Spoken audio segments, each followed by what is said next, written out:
right now, we come to the last problem, problem number 27. We've got to decide about the rational, irrational, real, and imaginary. First thing is the real is any number. 5, 5.3, the square root of 5. Any of those are real numbers. But let's look at these other things. A rational is any number that can be written as a fraction. For instance, number 5 can be written as 5 over 1. The number 22 over 7 can be written as a fraction, so that makes it a rational number. Even though it's something like 3.14152, blah, blah, blah, blah, blah, it is considered a rational number. An irrational number is a non-repeating decimal answer. That comes from the square root of a number that doesn't have a nice even square root.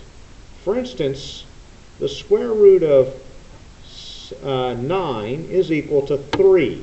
That's a nice even square root. That's rational. 3 could be written as 3 over 1, and it's also real. Irrational would be, say, the square root of 5.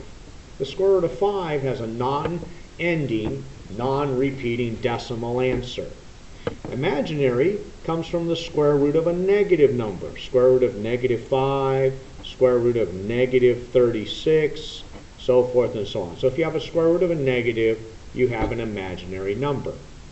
So here, to solve for x, we take the square root of both sides. The square root of 4 is 2, but because of the -4, it's plus and minus 2i. Well, the I makes it imaginary, so we have part 4. And since the square root came out evenly, that makes it rational. So that makes it a number 2. X squared minus 9 equals 0. We add 9 to both sides. X squared equals 9. We square root both sides. The answer is plus or minus 3. Those are nice whole numbers. So we're talking about a rational number because it can be written as a fraction, 3 over 1.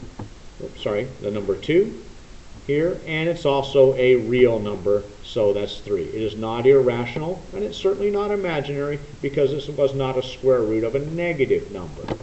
Here we take the square root of both sides, so x equals the plus or minus square root of 2. We do not have an even square root of 2, so it is not rational. So it's something like this that makes it irrational. So that is 1. But the real are any numbers except for the imaginaries. So then we get square root of 2, which would match that. So it's also a real number. So here we subtract 5 from both sides. So x squared equals -5. We take the square root of both sides. So x is equal to the plus or minus square root of 5i. We need the I because of the negative square root. So if we have an I, we automatically have an imaginary number, so that makes it a 4. And if we have the square root of 5, that makes it irrational, so that's a 1. There you go. Thank you very much for listening. Enjoy your final exam.